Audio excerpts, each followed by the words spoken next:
Maduro drone যুদ্ধ, আমেরিকার উঠোনে উত্তেজনার মেঘ। নিকোলাস মাদুরোর ভেনেজুয়েলা যেন এক রাজনৈতিক দাবানল। হোয়াইট হাউসের নাকের ডগায় ক্যারিবীয় সাগরে এক নতুন সামরিক খেলার মঞ্চ প্রস্তুত হচ্ছে, যার নেপথ্যে রয়েছে ইরানের ছায়া, আর তাতে জ্বালানি যোগাচ্ছে ডোনাল্ড ট্রাম্পের বিরুদ্ধে তার কড়া অবস্থান। এ যেন এক ভূ রাজনৈতিক থ্রিলার, যেখানে প্রতিটি চালই এক একটি অনিশ্চিত মোড়। মার্কিন উঠোনে যুদ্ধের মেঘ জমা হচ্ছে। ওয়াশিংটন পোস্ট ও নিউজ উইকের বিস্ফোরক রিপোর্টগুলি এক গোপন চুক্তির পর্দা উন্মোচন করেছে। ভেনেজুয়েলা নাকি ইরানের কাছ থেকে চেয়েছে অত্যাধুনিক ড্রোন, সেই ড্রোন যা ইউক্রেনের রণাঙ্গনে কুখ্যাত শাহেদ নামে পরিচিত। কারাকাসের পরিবহন মন্ত্রী 1000 কিলোমিটার পাল্লার ড্রোন চেয়েছেন বলে খবর। এ যেন দূর থেকে ছোড়া এক নীরব ক্ষেপণাস্ত্রের দাবি। ইরান ও মাদুরো এক নতুন সামরিক যুগলবন্দি। ইরানের ড্রোন বিশেষজ্ঞ ফ্যাবিয়ান হিঞ্জ বলেছেন, তেহরানের কাছে অত্যন্ত সমৃদ্ধ সিস্টেম পোর্টফোলিও আছে যা তারা কারাকাসকে দিতে পারে। ভাবুন তো, ইউক্রেন যুদ্ধে আলোড়ন সৃষ্টিকারী তুর্কি নির্মিত বায়রাক্তার TB2 এর অ্যানালগ মোহাজের 6 কিংবা সুদূর নজরদারির জন্য মোহাজের 2, এগুলো কি তবে পৌঁছাতে চলেছে ভেনেজুয়েলার উপকূলে?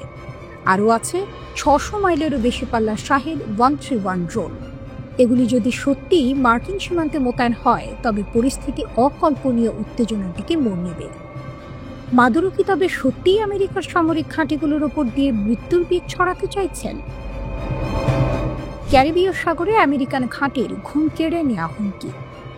মার্কিন সামরিক ঘাঁটিগুলো, বিশেষত পুয়ের্তো রিকোর ফোর্ট বুচালান, ক্যাম্প সান্তিয়াগো এবং মুনিজ ইয়ার ন্যাশনাল গার্ড বেস, সবই এখন আক্রমণের পরিসরের মধ্যে।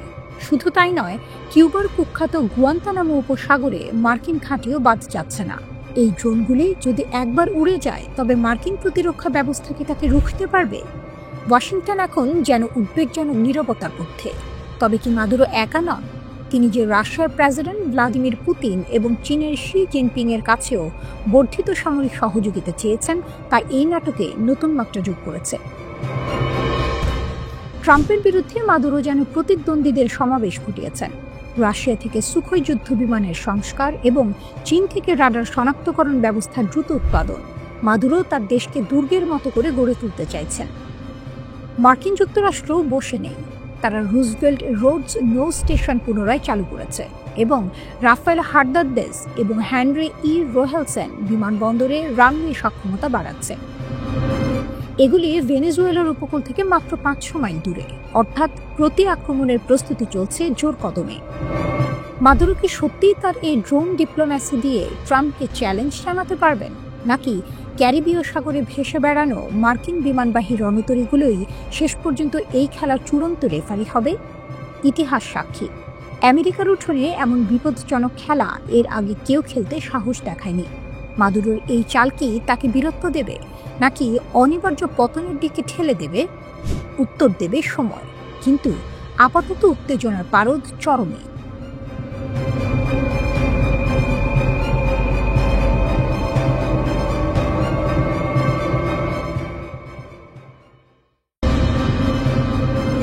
পশ্চিমের আকাশে এখন ঘন মেঘ। পারস্য উপসাগরীয় দেশটির এক সামরিক নেতার ঘোষণা যেন সেই মেঘে বিদ্যুতের ঝলকানি। ইরানের মাটি এখন সম্পূর্ণ নিরাপদ। হঠাৎ এই আত্মবিশ্বাসী সুর কেন? একে কেবলই রণহুঙ্কার, নাকি যুদ্ধবিরতির আড়ালে তেহরান পৌঁছে গেছে এক নতুন অস্পৃশ্য সামরিক উচ্চতায়? আন্তর্জাতিক বিশ্লেষকদের কপালে তাই এখন স্পষ্ট ভাঁজ, কারণ এ হলো সেই দেশের বার্তা যার ভাণ্ডারে লুকিয়ে আছে 60% পর্যন্ত বিশুদ্ধ ইউরেনিয়ামের বিশাল মজুদ। সামরিক উচ্চতার এক নতুন দিগন্ত। ইসলামিক রেভলিউশনারি গার্ড কর্পসের IRGC এর মুখপাত্র জেনারেল আলী মোহাম্মদ নাইনির বক্তব্য শুধু সতর্কবার্তা নয়, তিনি দ্বিধাহীনভাবে ঘোষণা করলেন, আমাদের দেশ সামরিকভাবে আরও প্রস্তুত এবং শত্রুদের বিরুদ্ধে কঠোর প্রতিরোধ গড়ে তুলেছে। Islamic Revolutionary Guard Corps IRGC এর মুখপাত্র জেনারেল আলী মোহাম্মদ নাইনির বক্তব্য শুধু সতর্কবার্তা নয়, তিনি দ্বিধাহীনভাবে ঘোষণা করলেন, আমাদের দেশ সামরিকভাবে আরও প্রস্তুত এবং শত্রুদের বিরুদ্ধে কঠোর প্রতিরোধ গড়ে তুলেছে। তার সাফ কথা, ইরানের বিরুদ্ধে কোনো আগ্রাসন ঘটলে শত্রুপক্ষকে আরো কঠিন পরাজয় বরণ করতে হবে।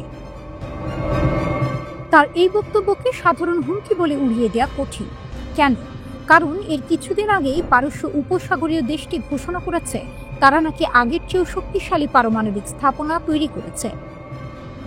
জেনারেল নাইনি মনে করিয়ে দিয়েছেন, গত জুনে ইসরায়েল ও যুক্তরাষ্ট্রের নেতৃত্বে ইরানের ওপর চাপিয়ে দেয়া 12 দিনের যুদ্ধ ছিল একটি ষড়যন্ত্র, আর সেই যুদ্ধেই নাকি ন্যাটো ও সেন্টকম এর বিরুদ্ধে একা দাঁড়িয়েও ইরান শত্রুদের ভয়াবহ পরাজয় বরণ করতে বাধ্য করেছিল।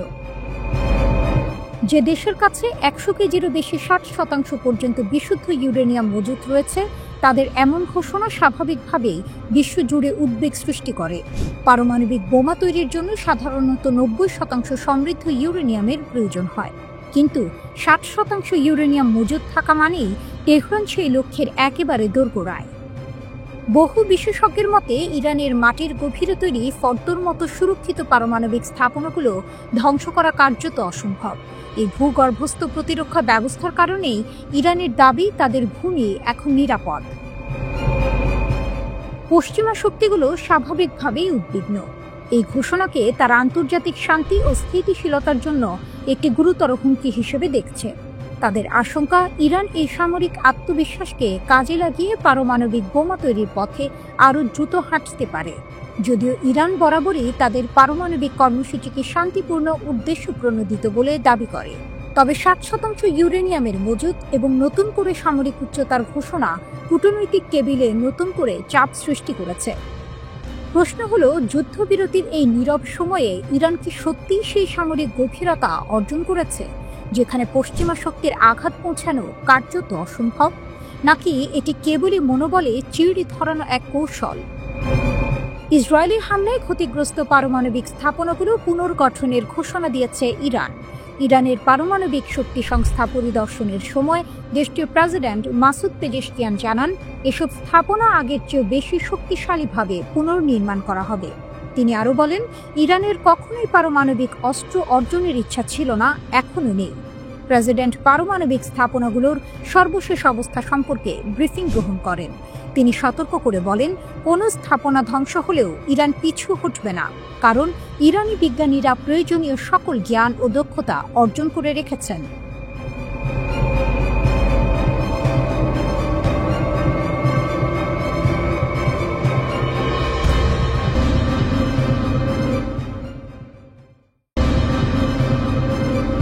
তেল ও সিংহাসনের দ্বৈরথ, খোমেনির ছায়া পেরিয়ে খামেনি, ট্রাম্পের চোখে কি কেবলই কালো সোনা? মধ্যপ্রাচ্যের এই খেলাটা পুরনো। এ যেন ফুটবলের মাঠে বারবার ফিরে আসা এক ক্লাসিক ডার্বি, ওয়াশিংটন বনাম তেহরান। পৃথিবী কাঁপানো কালো সোনা বা জ্বালানি তেল আলোচনার কেন্দ্রে। মার্কিন প্রেসিডেন্ট ডোনাল্ড ট্রাম্পের সাম্প্রতিক বাকযুদ্ধ তেহরানের দিকে তাক করা এক কঠিন ক্রস। ইরানের সর্বোচ্চ ধর্মীয় নেতা আয়াতুল্লাহ আলী খামেনিকে নিয়ে তার কঠোর অবস্থান কেবল কথার কথা নয়, হোয়াইট হাউস ইরানের শাসন ব্যবস্থা পরিবর্তনের ইঙ্গিত দিয়ে যেন এক ফাউল কলের হুমকি দিয়েছে। ইসরায়েলকে নিরাপত্তা দেওয়ার নামে মধ্যপ্রাচ্য জুড়ে ট্রাম্পের প্রভাব বিস্তারের আকাঙ্ক্ষা স্পষ্ট, আর এই ক্ষেত্রে ইরানকে দমিয়ে রাখা তার প্রধান কৌশলগত লক্ষ্য। ইরানের 3টি পারমাণবিক কেন্দ্রে বোমা হামলা চালানোর নির্দেশনা দেওয়ার পর ট্রাম্পের মন্তব্য ছিল, শাসন ব্যবস্থার পরিবর্তন শব্দটি ব্যবহার করা রাজনৈতিকভাবে সঠিক নয়। তবে বর্তমান ইরানি শাসন ব্যবস্থার যদি দেশটিকে সঠিক পথে নিয়ে যেতে ব্যর্থ হয়, তাহলে কেন শাসন ব্যবস্থার পরিবর্তন হবে না? কিন্তু খামেনিকে সরাতে কেন মরিয়া ট্রাম্প? উত্তরটা লুকিয়ে আছে 60 বছর আগের এক বিশ্বাসঘাতকতার ইতিহাসে।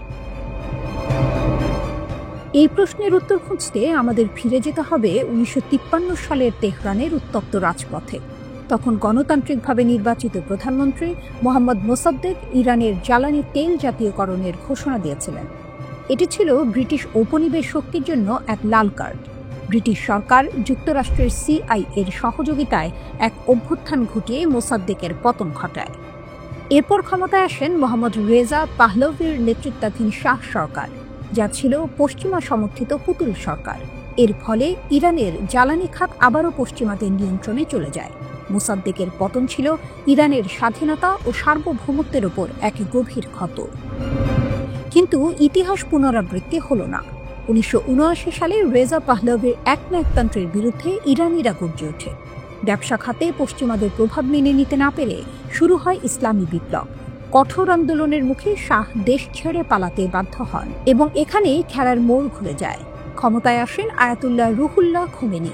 খোমেনির নেতৃত্বাধীন ইসলামী প্রজাতন্ত্র প্রতিষ্ঠা হওয়ার পর পশ্চিমারা আর ইরানে নিজেদের সুবিধা আদায় করতে পারেনি। 1979 সালের এই বিপ্লব ছিল পশ্চিমের জাল ছিন্ন করার চূড়ান্ত মুহূর্ত। ইরানের শক্তির নতুন মানচিত্র। বর্তমানে ট্রাম্পের ক্রোধের কারণটি স্পষ্ট। ইরানের দ্বিতীয় ও বর্তমান সর্বোচ্চ নেতা আয়াতুল্লাহ আলী খামেনির সাথেও যুক্তরাষ্ট্র সম্পর্ক গড়ে তুলতে ব্যর্থ হয়েছে। ইরানের তেলের বাজার এখন চীন ও রাশিয়ার সাথে সম্প্রসারিত হচ্ছে, যা হোয়াইট হাউসের জন্য অসহনীয়। ইরানের শক্তি এখন কেবল তার বিপুল জ্বালানি ভাণ্ডারে সীমাবদ্ধ নয়, তার আসল শক্তি আঞ্চলিক প্রভাব। লেবানন থেকে ইয়েমেন পর্যন্ত তেহরানের বিস্তৃত সামরিক ও রাজনৈতিক প্রভাব মার্কিন মধ্যপ্রাচ্য নীতির জন্য বড় চ্যালেঞ্জ। অর্থনৈতিক নমনীয়তা। পশ্চিমা নিষেধাজ্ঞা সত্ত্বেও চীন ও রাশিয়ার মতো বড় অর্থনৈতিক শক্তির সাথে ইরানের তেলের বাণিজ্য বজায় রাখা। ট্রাম্পের ষড়যন্ত্র ব্যর্থ হয়েছে কিনা সে প্রশ্ন থেকেই যায়, কিন্তু 1953 সালের সেই অভ্যুত্থানের পুনরাবৃত্তি করতে চাইলে ট্রাম্পকে বুঝতে হবে এটি 1979 সালের পরের ইরান, যা নিজের কালো সোনার উপর থেকে পশ্চিমাদের হাত সরিয়ে রাখতে শিখেছে। জ্বালানি তেলের লোভ ট্রাম্পকে তাড়া করে বেড়াচ্ছে, তবে খামেনির ইরানের জাল ছিন্ন করা মোটেও সহজ হবে না।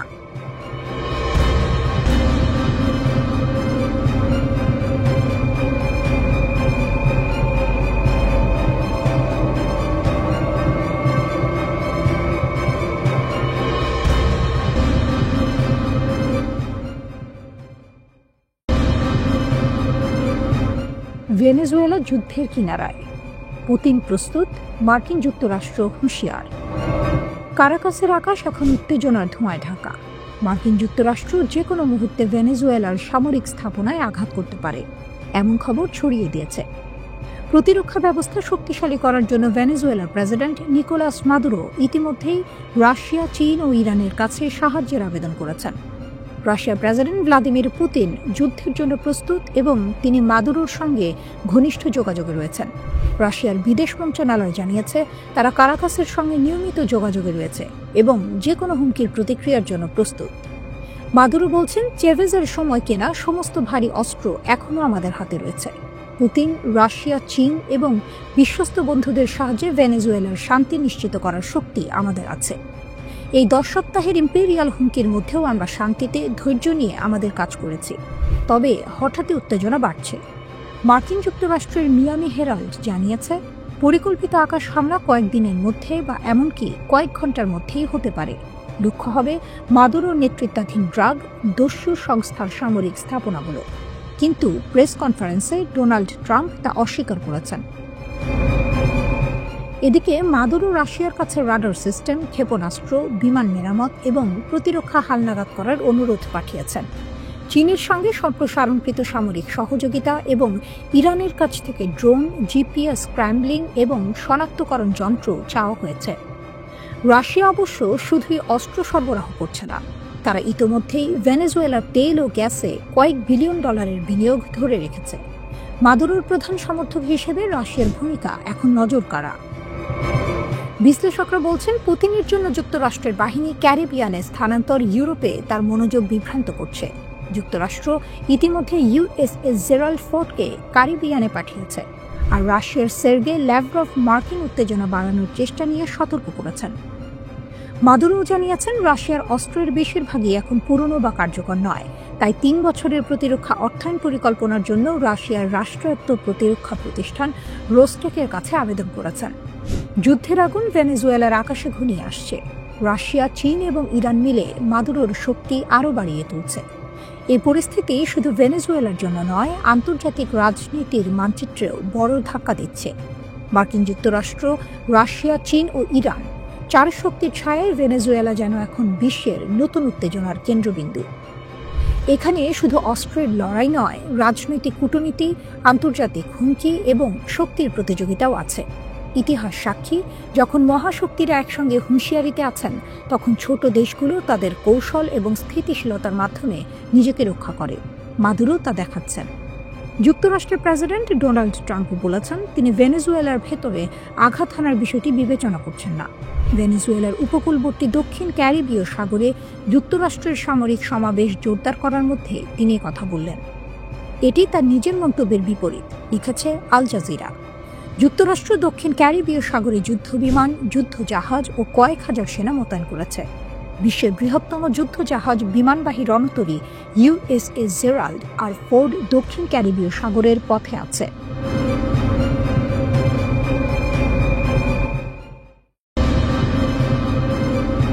আবারও অগ্নিশিখার মতো জ্বলে উঠেছে তেহরান।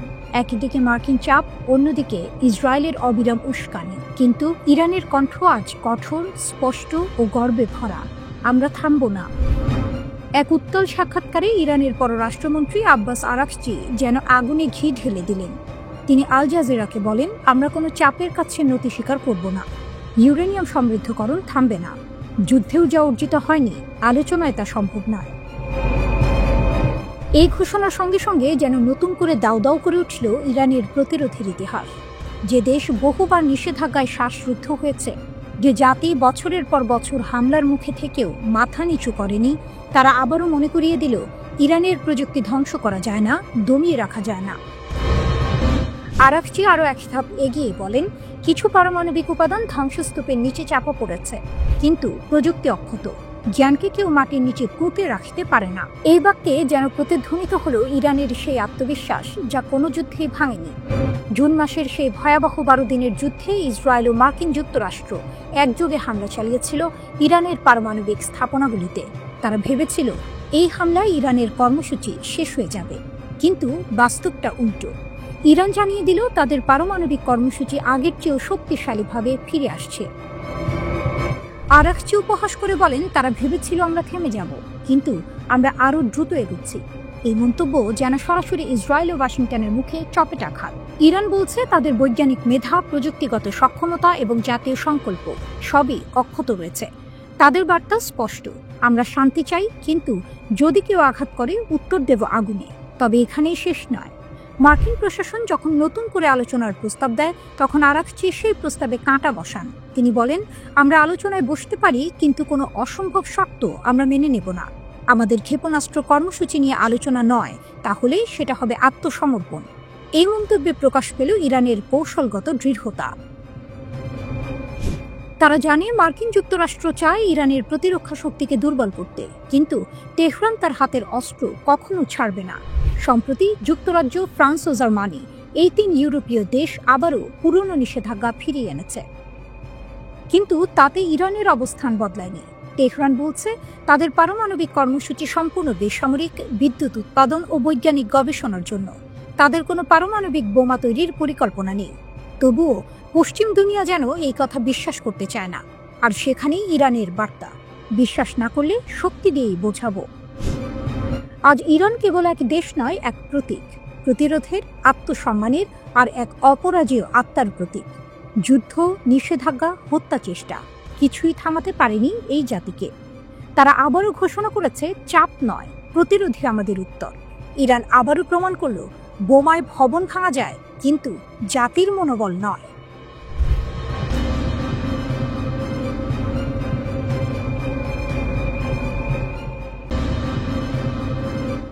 যুদ্ধ যদি আসে, ইসরায়েল হারবে, ইরানের হুঁশিয়ারি।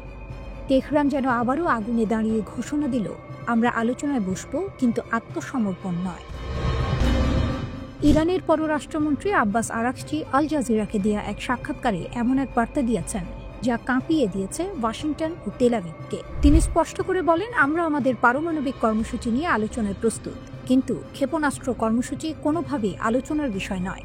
কেউ যদি নিজের অস্ত্র হস্তান্তর করে, তা হবে বোকামি। আরাকচির কণ্ঠে যেন ঝরে পড়ছিল ইরানের আত্মবিশ্বাসের আগুন। 12 দিনের রক্তক্ষয়ী যুদ্ধের পরও তেহরান আজ অবিচল, দৃঢ় আর যুদ্ধের জন্য প্রস্তুত। তিনি বলেন, আমরা ইহুদিবাদী সরকারের কাছ থেকে শত্রুতাপূর্ণ আচরণ আশা করছি। ইরান সব স্তরে প্রস্তুতির শীর্ষে রয়েছে। ভবিষ্যতের যে কোনো যুদ্ধে ইসরায়েল আরও একবার পরাজয়ের স্বাদ পাবে। এই এক বাক্যেই যেন কেঁপে উঠল মধ্যপ্রাচ্য। ইসরায়েল যেখানে ভেবেছিল ইরানের আকাশকে দগ্ধ করে ফেলবে, সেখানে ইরান জানিয়ে দিল যুদ্ধ তাদের ভয় দেখাতে পারে না, বরং আরও প্রস্তুত করে তোলে। আরাকচি বলেন, সাম্প্রতিক যুদ্ধে আমরা আমাদের ক্ষেপণাস্ত্র বাস্তব যুদ্ধে পরীক্ষা করেছি। ইসরায়েল যদি আবার আক্রমণ চালায় তার ফল হবে ভয়াবহ। এই মন্তব্যের পেছনে রয়েছে জুন মাসের সেই অভূতপূর্ব হামলার স্মৃতি, যখন ইসরায়েল যুক্তরাষ্ট্রের সহায়তায় ইরানের 3টি গুরুত্বপূর্ণ পারমাণবিক স্থাপনায় ফোর্দো, নাতানজ ও ইস্পাহান বোমা বর্ষণ করেছিল। 12 দিনের সে যুদ্ধে বহু বিজ্ঞানী নিহত হন, আর আন্তর্জাতিক সম্প্রদায় থমকে তাকিয়েছিল মধ্যপ্রাচ্যের দিকে। কিন্তু আজ সেই তেহরানি বলছে, আমরা ধ্বংস হইনি। আরাকচির ভাষায়, পারমাণবিক উপকরণ ধ্বংসস্তূপের নিচে চাপা পড়ে আছে, কিন্তু সেগুলো অন্য কোথাও সরানো হয়নি। আমাদের ভবন ও যন্ত্রপাতি ক্ষতিগ্রস্ত, কিন্তু প্রযুক্তি অক্ষত। একই সঙ্গে ইরান জানিয়ে দিয়েছে 2015 সালের পরমাণু চুক্তি JCPOA এখন অতীত। 18 অক্টোবর মেয়াদ শেষ হতেই তেহরান ঘোষণা করে তারা আর এই চুক্তি কোনো শর্তে আবদ্ধ নয়।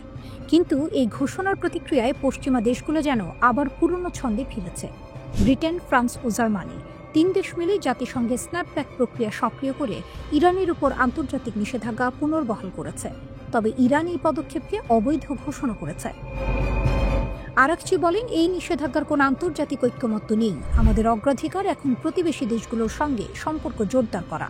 পশ্চিমাদের নির্দেশ ছাড়া আমরা কারো সঙ্গে যোগাযোগ করতে পারি না, এমনটা হবে না। এই বক্তব্য যেন এক নতুন ভূ রাজনৈতিক বাস্তবতার ইঙ্গিত দেয়।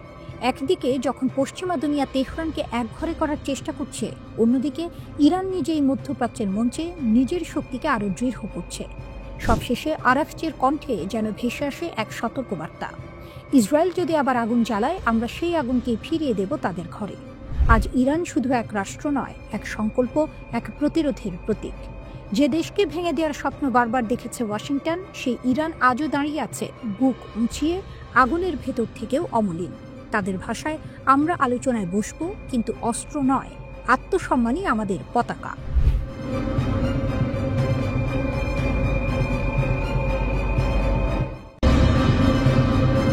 তেহরানের কণ্ঠে আজ এক নতুন বার্তা।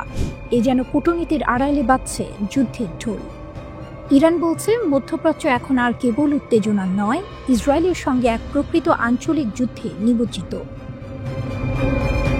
তেহরানে এক সংবাদ সম্মেলনে ইরানের পররাষ্ট্র মন্ত্রণালয়ের মুখপাত্র ইসমাইল বাঘাই কানি বলেন, এটা আর হুমকির পর্যায়ে নেই, আমরা এখন বাস্তব যুদ্ধে আছি, ইহুদিবাদী শাসনের বিরুদ্ধে। তিনি জানান, 2 বছরেরও বেশি সময় ধরে ফিলিস্তিনে চলছে নির্মম গণহত্যা।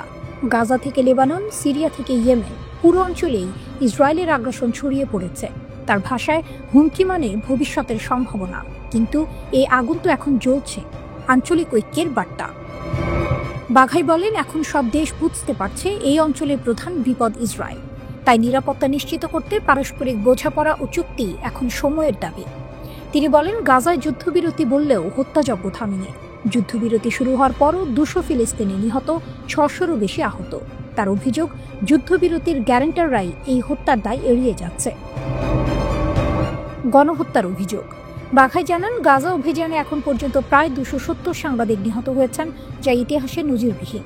এটা যুদ্ধ নয়, এটা পূর্ণমাত্রার গণহত্যা। তিনি বলেন, জাতিসংঘ ও পশ্চিমা শক্তির নিষ্ক্রিয়তার তীব্র সমালোচনা করে তিনি সতর্ক করেন, তাদের নীরবতা ইসরায়েলকে আরও বেপরোয়া করছে। যুক্তরাষ্ট্রের সঙ্গে আলোচনা নেই।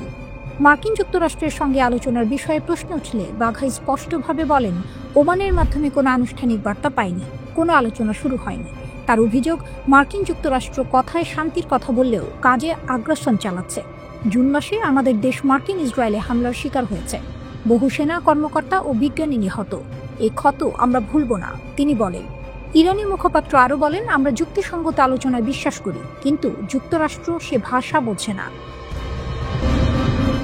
তিনি মার্কিন পরমাণু নীতি নিয়ে কটাক্ষ করে বলেন, ট্রাম্প বলেছেন, আমেরিকার এমন অস্ত্র আছে যা 150 বার পৃথিবী ধ্বংস করতে পারে। এই শক্তি গর্বের নয়, বরং ভয়ঙ্কর। পশ্চিমা ভণ্ডামি নিয়ে ক্ষোভ। বাঘাই অভিযোগ করেন, পশ্চিমা শক্তিগুলো একদিকে ইরানের শান্তিপূর্ণ পরমাণু কর্মসূচিকে হুমকি বলে, অন্যদিকে নিজেরা অস্ত্র বিস্তারের চুক্তি লঙ্ঘন করে চলছে। তিনি বলেন, তাদের মুখে নীতি, হাতে আগুন। বিশ্ব রাজনীতির নতুন সমীকরণ। ইরান এখন কেবল প্রতিরোধের প্রতীক নয়, বরং এক নতুন আঞ্চলিক ভারসাম্যের কেন্দ্রবিন্দু। বাঘাই বলেন, আমরা দেখি সিরিয়া, সুদান, লিবিয়া, যেখানে যেখানে মার্কিন হস্তক্ষেপ হয়েছে সেখানেই ছড়িয়েছে বিশৃঙ্খলা। তার ভাষায়, মাদক বা সন্ত্রাস দমনের নামে সার্বভৌমত্ব লঙ্ঘনের অধিকার কারণে। শেষে তিনি সতর্ক করেন, যদি ন্যায় বিচার নীরব থাকে তাহলে অন্যায়েরই শাসন কায়েম হবে। তেহরানের বার্তা স্পষ্ট, ইরান আর প্রতিক্রিয়া জানাচ্ছে না, নেতৃত্ব নিচ্ছে। আর এই যুদ্ধে কথার চেয়ে দৃঢ় তাদের অবস্থান, আমরা থামব না।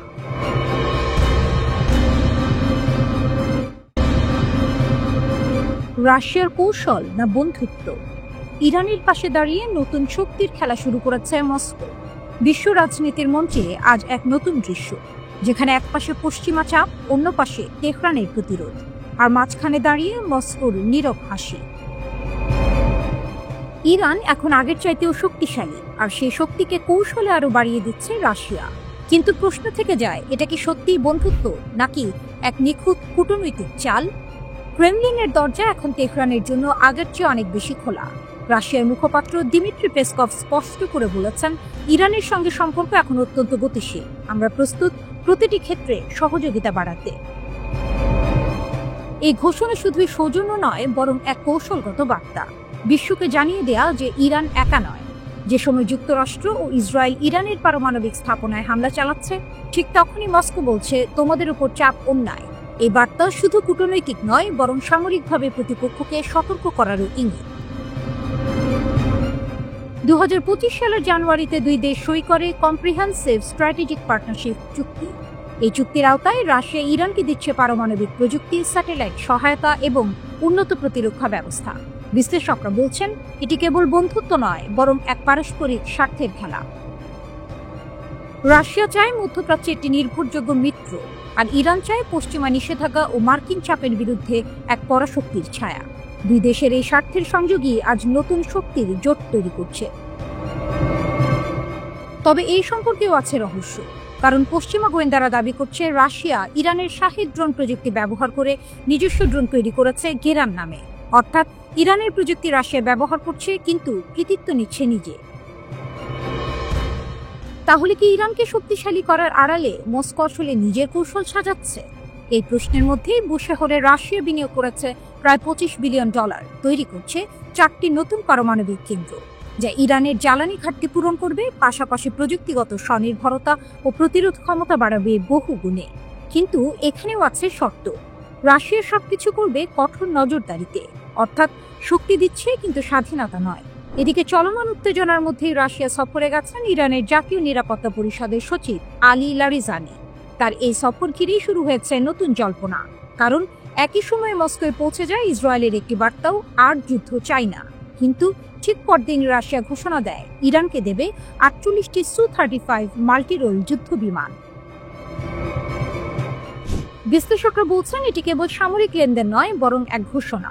ওয়াশিংটন ও তেল আবিবের উদ্দেশ্যে রাশিয়ার বার্তা স্পষ্ট, এখন আমরা শুধু কূটনীতির নয়, শক্তির ভাষায় কথা বলবো।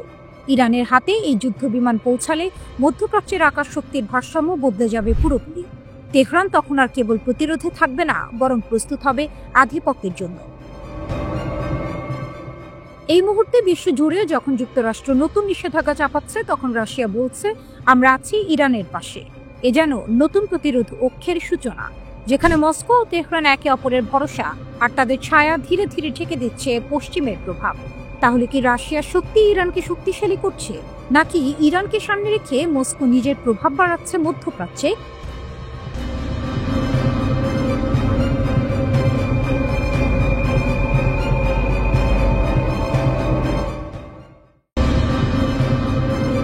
রাশিয়ার হাত ধরছে ইরান, আকাশ যুদ্ধে ফিরে আসছে তেহরানের শক্তি। অবশেষে তেহরান পাল্টা চাল দিয়েছে। যে দেশ একসময় ইসরায়েলি আকাশ অভিযানের সামনে অসহায় হয়ে পড়েছিল, আজ সেই দেশ আকাশে ফের গর্জে ওঠার প্রস্তুতি নিচ্ছে। যুক্তরাষ্ট্র ও ইসরায়েলের যৌথ হামলায় পরমাণু কর্মসূচি ধাক্কা খেলেও এখন ইরান ঝুঁকছে নতুন প্রতিরক্ষার দিকে, আকাশ শক্তির পুনর্জাগরণে। এবার ইরানের হাতে উঠছে রাশিয়ার তৈরি বিশ্বের অন্যতম ভয়ঙ্কর যুদ্ধবিমান Su-35। এই যুদ্ধবিমানকে অনেকে বলে আকাশের শিকারী বাজ। ইউক্রেন যুদ্ধের পর রাশিয়া আর কোনো দেশের সঙ্গে এত বড় সামরিক চুক্তি করেনি, কিন্তু ইরান করেছে। ফাঁস হওয়া এক গোপন নথি বলছে, তেহরান $650 কোটি বিশাল চুক্তি করেছে মস্কোর সঙ্গে। চুক্তি অনুযায়ী রাশিয়া ইরানকে দেবে 48টি super Su-35 multi role fighter jet. আর এই খবরেই কেঁপে উঠেছে মধ্যপ্রাচ্যের আকাশ শক্তির ভারসাম্য। রাশিয়ার রাষ্ট্রীয় প্রতিরক্ষা সংস্থা ও তাদের সহযোগী সংস্থা KAI থেকে ফাঁস হওয়া নথিগুলো প্রকাশ করেছে ইউক্রেনীয় হ্যাকাররা। সেসব অনুযায়ী বিমানগুলো ইরানের ইস্পাহান প্রদেশের শাহিদ বাবাই বিমান ঘাঁটিতে সংযোজনের প্রস্তুতি চলছে। বিশ্লেষকরা বলছেন, এই জেটগুলো যুক্ত হলে ইরানের বিমান বাহিনী বদলে যাবে পুরোপুরি। ইরান এতদিন রাশিয়ার পুরনো MiG-29 এবং আমেরিকান আমলের F-14 বিমান দিয়ে আকাশ পাহারা দিত। কিন্তু গত জুনে যখন ইসরায়েল অত্যাধুনিক যুদ্ধ বিমান নিয়ে তেহরান থেকে মাত্র 80 কিলোমিটার দূরে বোমা বর্ষণ করে, তখন ইরান প্রতিরোধে পাঠাতে পারে কেবল একটি পুরনো MiG-29। ফল, দুইটি F-14 ওড়ার আগেই ধ্বংস। এই ঘটনার পরে তেহরান বুঝেছিল শুধু মিসাইল বা ড্রোনে হবে না, চাই আধুনিক আকাশ প্রতিরক্ষা। তাই এবার রাশিয়ার দিকে হাত বাড়িয়েছে ইরান। কেন এত সমালোচনায় Su-35? এই যুদ্ধ বিমান রাডারে প্রায় অদৃশ্য। আছে উন্নত ইনফ্রারেড সেন্সর ও অতি দ্রুত গতির মিসাইল সিস্টেম। এটি একসঙ্গে 12টি পর্যন্ত আকাশ থেকে আকাশ ক্ষেপণাস্ত্র বহন করতে পারে। আক্রমণ ও প্রতিরক্ষা দুই দিকেই সক্ষম। রাশিয়ার ভাষায় একটি বিমানই একটি স্কোয়াড্রন। বিশ্লেষকরা বলছেন, এই বিমানগুলো ইরানের হাতে আসলে ইসরায়েলি F-15 ও F-16 যুদ্ধ বিমানগুলো আর আগের মতো আধিপত্য বিস্তার করতে পারবে না। কারণ প্রযুক্তি ও গতির দিক থেকে Su-35 এখন বিশ্বের অন্যতম শ্রেষ্ঠ ফাইটার জেট। তবে এক প্রশ্ন থেকেই যায়, রাশিয়া আদৌ 48টি বিমান সময় মতো তৈরি করতে পারবে কিনা? কারণ নিষেধাজ্ঞা ও উপাদান সংকটে এখন রুশ প্রতিরক্ষা শিল্প ধীর গতিতে চলছে। সাধারণত তারা প্রতি 2 মাসে একটি করে বিমান তৈরি করতে পারে। তবুও তেহরান নির্ভর করছে মস্কোর উপর। কারণ এই মুহূর্তে ইরান জানে, যুদ্ধের ময়দানে টিকে থাকতে চাইলে আকাশের শক্তি দেখাতে হবে। ইরানের নেতারা মনে করছেন, Su-35 পেলে তাদের আকাশ প্রতিরক্ষা এমন উচ্চতায় পৌঁছাবে যা আগে কখনো হয়নি। তখন শুধু পরমাণু নয়, আকাশও হবে তেহরানের ঢাল। একসময় পরমাণু কর্মসূচিতে ধাক্কা খাওয়া দেশটি এখন বলছে, আমরা থামিনি, কেবল দিক বদলেছি। তেহরানের চোখ এখন আকাশে, আর সেই আকাশে শিগগিরই উড়বে রাশিয়ার শিকারিবাজ Su-35, যা বদলে দিতে পারে পুরো মধ্যপ্রাচ্যের শক্তির মানচিত্র।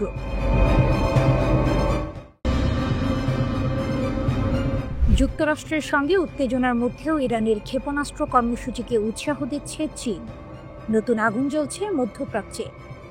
রাতের আকাশে যেন নতুন আগুন জ্বলছে।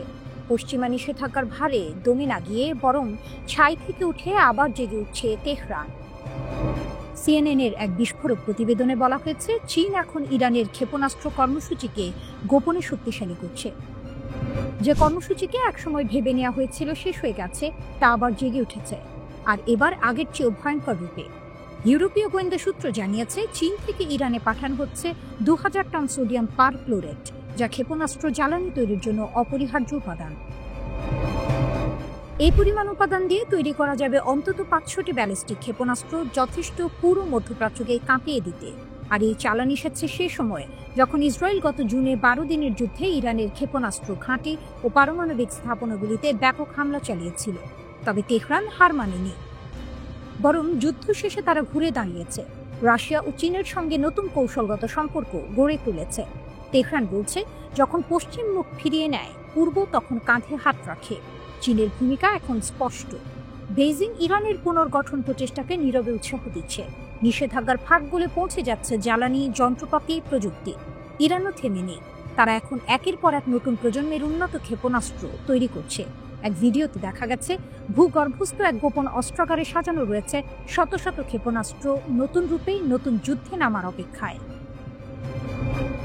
ইরানের পররাষ্ট্র মন্ত্রণালয়ের মুখপাত্র ইসমাইল বাঘাই স্পষ্ট ভাষায় বলেছেন, আমাদের প্রতিরক্ষা নিয়ে সিদ্ধান্ত নেওয়ার অধিকার আমেরিকার নেই।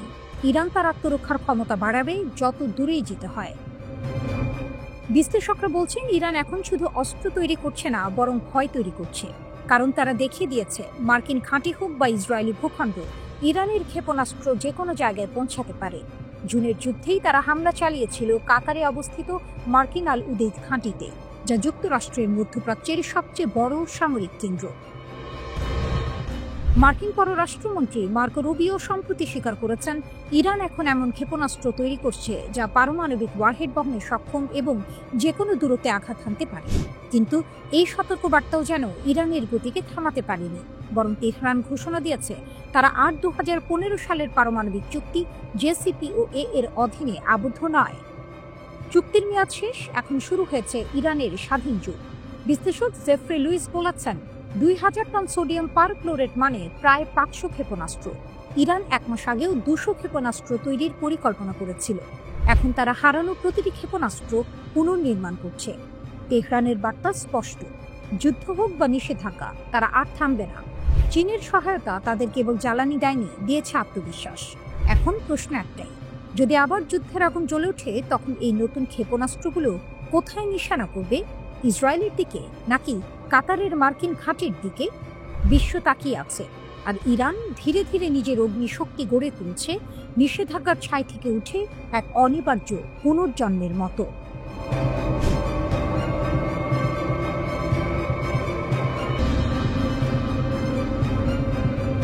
বিশ্বজুড়ে পারমাণবিক অস্ত্র কর্মসূচি নিয়ে যখন তীব্র উত্তেজনা, ঠিক তখনই বিশ্বের অন্যতম পরাশক্তি যুক্তরাষ্ট্রের প্রেসিডেন্ট ডোনাল্ড ট্রাম্পের একটি সিদ্ধান্ত আন্তর্জাতিক কূটনীতিতে নতুন করে ঝড় তুলেছে। যে পারমাণবিক কর্মসূচি নিয়ে এতকাল ইরানকে কোণঠাসা করার চেষ্টা চলছিল, সেই কর্মসূচি এবার নিজেই শুরু করেছে যুক্তরাষ্ট্র।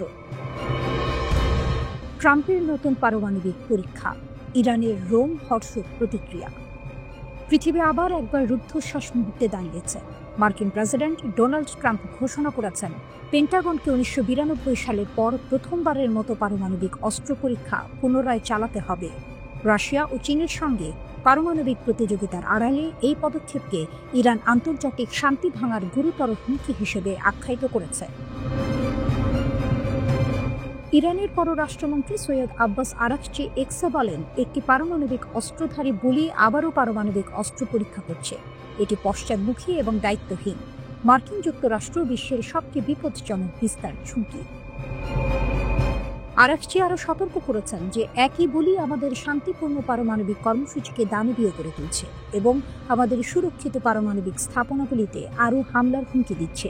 তার ভাষায়, আন্তর্জাতিক আইন ও মানবতার উপর এই আক্রমণ। আরাকচি বলেন, যুক্তরাষ্ট্র তাদের প্রতিরক্ষা বিভাগের নাম পরিবর্তন করে যুদ্ধ বিভাগ করেছে, যা তাদের প্রকৃত আগ্রাসী চরিত্র প্রকাশ করে। একই সঙ্গে যুক্তরাষ্ট্রকে পারমাণবিক অস্ত্রে সজ্জিত এক দখলদার দানব বলেও অভিহিত করেন। ইরানকে অবমূল্যায়ন করার সময় শেষ। পশ্চিমা বিশ্ব ভেবেছিল জ্বালানি ও প্রযুক্তিগত সীমাবদ্ধতার কারণে ইরান পিছিয়ে থাকবে, কিন্তু তেহরান তা উল্টো প্রমাণ করছে। ইরানের ক্ষেপণাস্ত্র ও পারমাণবিক কর্মসূচি আজ আরও শক্তিশালী এবং আত্মনির্ভর। মার্কিন বোমার ঝড়েও ইরান ফিরে দাঁড়িয়েছে নতুন পরীক্ষা, নতুন প্রযুক্তি, নতুন প্রজন্মের অস্ত্রের সঙ্গে। ইরান শুধুমাত্র প্রতিরক্ষা করছে না, তারা প্রতিশোধের প্রস্তুতিও নিচ্ছে। জুন মাসে ইসরায়েলের সঙ্গে চলা 12 দিনের যুদ্ধে মার্কিন বাহিনী তাদের পারমাণবিক স্থাপনাগুলিতে হামলা চালিয়েছিল। তারপর ইরান স্থির থেকে গেছে। তারা স্পষ্ট করে দিয়েছে যে শান্তিপূর্ণ পারমাণবিক ক্ষমতার চর্চা বন্ধ করা হবে না। বিশেষজ্ঞরা বলছেন, ইরান এখন নিজের শক্তি ছাপিয়ে আন্তর্জাতিক মঞ্চে নতুন নকশা আঁকছে। পূর্ববর্তী নিষেধাজ্ঞা, বোমা হামলা বা আন্তর্জাতিক চাপ কিছুই তাদের থামাতে পারেনি, বরং এসবই ইরানকে আরও আত্মনির্ভর এবং শক্তিশালী করেছে। বিশ্বের কাছে ইরানের বার্তা স্পষ্ট, তারা একমাত্র প্রতিরক্ষা করছে না, তারা প্রতিসাম্য বজায় রাখার ক্ষমতা দেখাচ্ছে। এই পরিস্থিতি নতুন করে পারমাণবিক প্রতিযোগিতার উত্তেজনা ছড়াচ্ছে। মার্কিন যুক্তরাষ্ট্র পারমাণবিক পরীক্ষা পুনরায় চালালে ইরানও তার প্রস্তুতি সম্পন্ন শক্তি প্রদর্শনের জন্য প্রস্তুত। আরাকচি আরও বলেন, দুনিয়াকে জবাবদিহি করতে হবে। এমন অস্ত্রের বিস্তার স্বাভাবিক করা মানে আন্তর্জাতিক শান্তি ও নিরাপত্তার জন্য বড় হুমকি। বার্তা স্পষ্ট, ইরান আর পিছিয়ে নেই। শেষ লাইনটি রোমহর্ষকভাবে বলে, বিশ্বের সবচেয়ে বিপজ্জনক পারমাণবিক শক্তি শুধুমাত্র মার্কিন যুক্তরাষ্ট্র নয়, তেহরানও এখন তার অস্ত্র শক্তির ছাপ দিয়ে দেখাচ্ছে যে তাকে হালকাভাবে নেওয়া যাবে না। পারমাণবিক শক্তি, আত্মনির্ভরতা এবং প্রস্তুতিশীলতা, ইরান এখন আন্তর্জাতিক মঞ্চের খেলার নিয়ম পরিবর্তন করছে।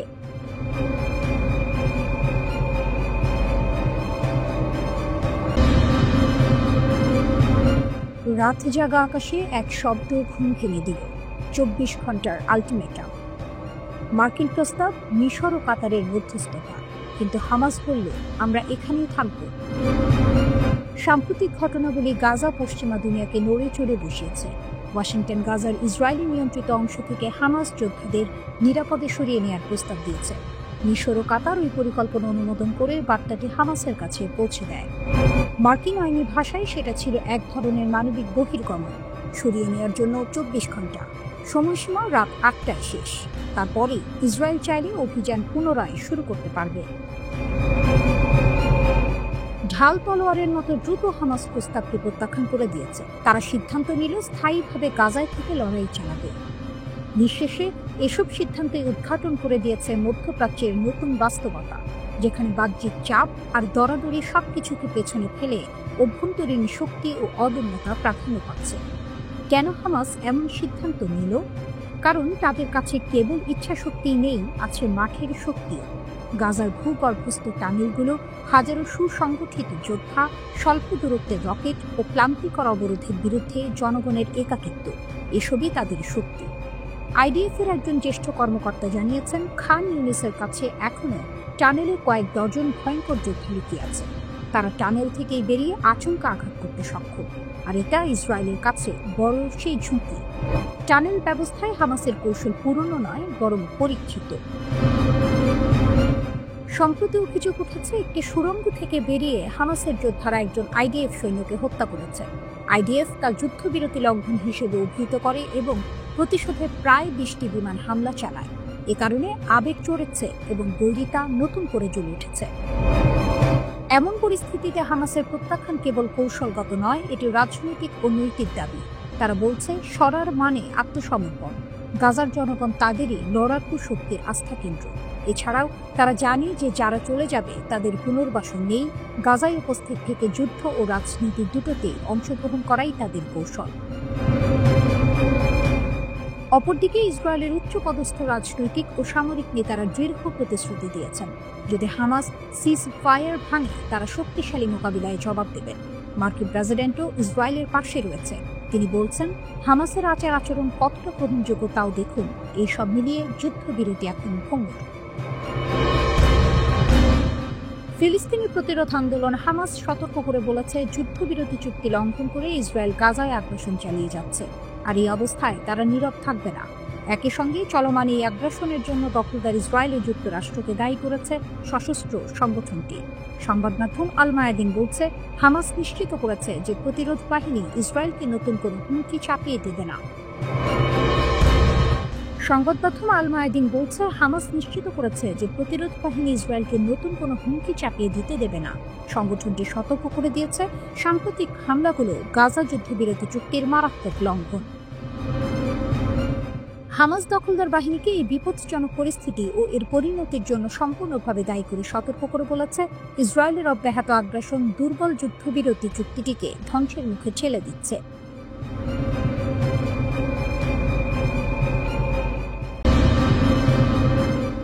মধ্যপ্রাচ্যের ভূ রাজনীতিতে এখন চলছে ঐতিহাসিক ক্ল্যাশ। এক প্রান্তে ইসরায়েল ও তার পশ্চিমা মিত্ররা, হাতে নিষেধাজ্ঞার ফ্ল্যাগ। অন্য প্রান্তে তেহরানের দুর্গে প্রবেশ করেছে প্রাচ্যের দুই শক্তি, চীন ও রাশিয়া। এ যেন স্নায়ু যুদ্ধের রিম্যাচ নয়, বরং নতুন এক ট্রাই জংশন এর জন্ম। ইরানকে কোণঠাসা করার জন্য ইসরায়েল ও পশ্চিমা বিশ্ব যখন মরিয়া, তখনই তেহরান থেকে ভেসে এলো এক শক্তি প্রদর্শনের সংকেত। সর্বোচ্চ ধর্মীয় নেতা আয়াতুল্লাহ আলী খামেনির জ্যেষ্ঠ উপদেষ্টা আলী আকবর বেলায়েত স্পষ্ট জানিয়ে দিলেন, ইরান এখন আর একা নয়। চীনের রাষ্ট্রদূতের সাথে বৈঠকে তিনি ঘোষণা করেছেন, মস্কো, বেইজিং ও তেহরান নতুন বিশ্ব ব্যবস্থা গঠনে গুরুত্বপূর্ণ ভূমিকা পালন করছে। তার কথায়, ইরান ও চীনের সম্পর্ক ঐতিহাসিক ভিত্তি, অভিন্ন স্বার্থ ও রাজনৈতিক স্বাধীনতার উপর প্রতিষ্ঠিত। এই বার্তা কেবল কূটনৈতিক সৌজন্য নয়, এটি পশ্চিমা আধিপত্যের বিরুদ্ধে এক খোলামেলা চ্যালেঞ্জ। ইসরায়েল ও যুক্তরাষ্ট্রের সবচেয়ে বড় উদ্বেগের কারণ কি? উত্তরটা দুটি দীর্ঘমেয়াদী চুক্তিতে। এক, চীনের 25 বছরের কৌশলগত চুক্তি। 2022 এই চুক্তির মাধ্যমে ইরান বাণিজ্যিক ও প্রতিরক্ষা সহ বিভিন্ন খাতে চীনের কাছ থেকে বিপুল সহযোগিতা পাবে। তেল ও গ্যাসের বিনিময়ে চীন ইরানের অবকাঠামোতে বিনিয়োগ করবে, যা মার্কিন নিষেধাজ্ঞাগুলোকে অকার্যকর করে দিতে পারে।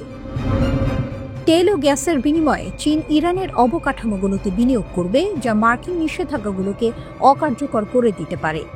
2. রাশিয়ার সাথে 20 বছরের চুক্তি। প্রেসিডেন্ট পুতিনের সাথে এই চুক্তিতে তেহরান ও মস্কোর সম্পর্ক সামরিক খাতে নতুন উচ্চতায় পৌঁছেছে।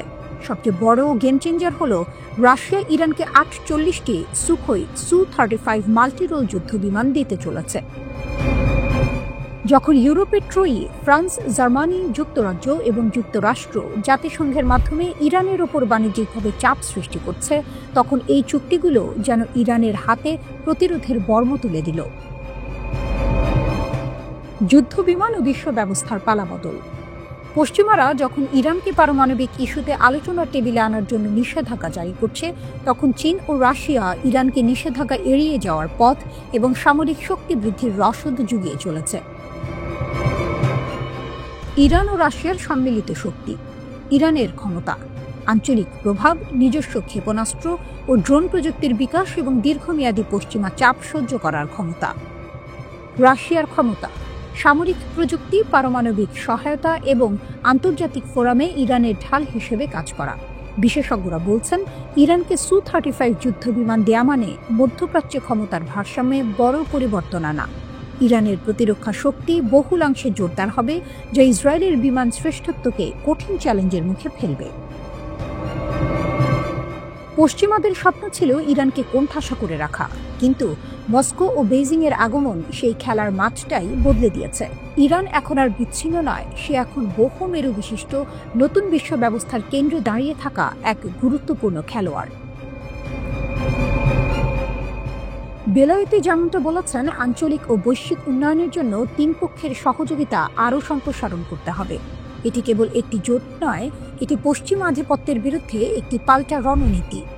পশ্চিমারা কি মধ্যপ্রাচ্যে তাদের প্রভাব ধরে রাখতে পারবে, নাকি এই প্রাচ্যের গ্র্যান্ড অ্যালায়েন্স এক নতুন যুগের সূচনা করবে? নিঃসন্দেহে ইসরায়েল ও যুক্তরাষ্ট্রের কপালে এখন গভীর ভাঁজ, কারণ খেলার নিয়ম এখন বদলে যাচ্ছে, আর এই খেলার ফল কেবল মধ্যপ্রাচ্য নয়, পুরো বিশ্বকেই প্রভাবিত করবে।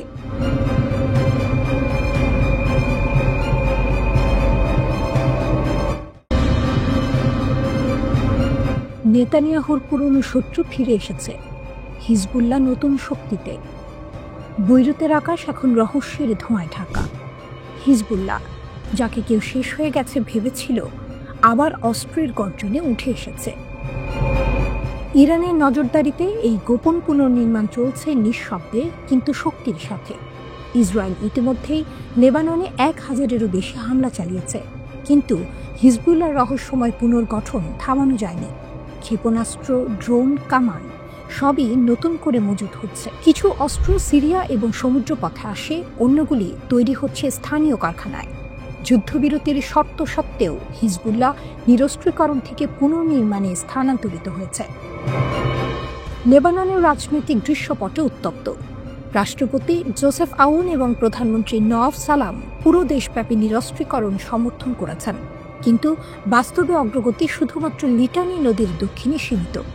হিজবুল্লাহ অন্যত্র শক্তিশালী এবং রাজনৈতিকভাবে প্রভাবশালী। দেশটি যেন সিঞ্চিত এক শ্বাসরুদ্ধ পরিস্থিতির মধ্যে, যেখানে কোনো ভুল পদক্ষেপ নতুন সংঘাতের আগুন জ্বালাতে পারে। হিজবুল্লাহ নেতা নাইম কাশেম স্পষ্ট বলেছেন, লেবানিজ সেনাবাহিনীর সঙ্গে সমন্বয় থাকা উচিত, কিন্তু গ্রুপকে নিরস্ত্র করার যে কোনো প্রচেষ্টা প্রতিরোধ করা হবে। এই বক্তব্য যেন ইঙ্গিত দিচ্ছে হিজবুল্লাহ থামবে না। আরব গোয়েন্দা সংস্থাগুলি বলছে, হিজবুল্লাহ এখন বিকেন্দ্রীভূত কাঠামোর দিকে ফিরে যাচ্ছে। 1980-এর দশকের মতো নতুন যোদ্ধাদের নিয়োগ, স্থানীয় শক্তি ব্যবহার এবং গোপন পরিকল্পনা সবই পুরনো কৌশলের পুনর্জন্ম। ভারী ক্ষতি সত্ত্বেও তারা বিশ্বাস করে ইরানের সমর্থনে পুনর্গঠিত হওয়া সম্ভব। হামাসও গাজায় একই পথে হাঁটছে। ট্রাম্পের যুদ্ধবিরতি পরিকল্পনার অধীনে তারা নিরস্ত্রীকরণে অস্বীকৃতি জানিয়েছে। দুই গোষ্ঠী মার খেয়েছে, কিন্তু রাজনৈতিকভাবে স্থিতিশীল এবং সামরিকভাবে সক্রিয়।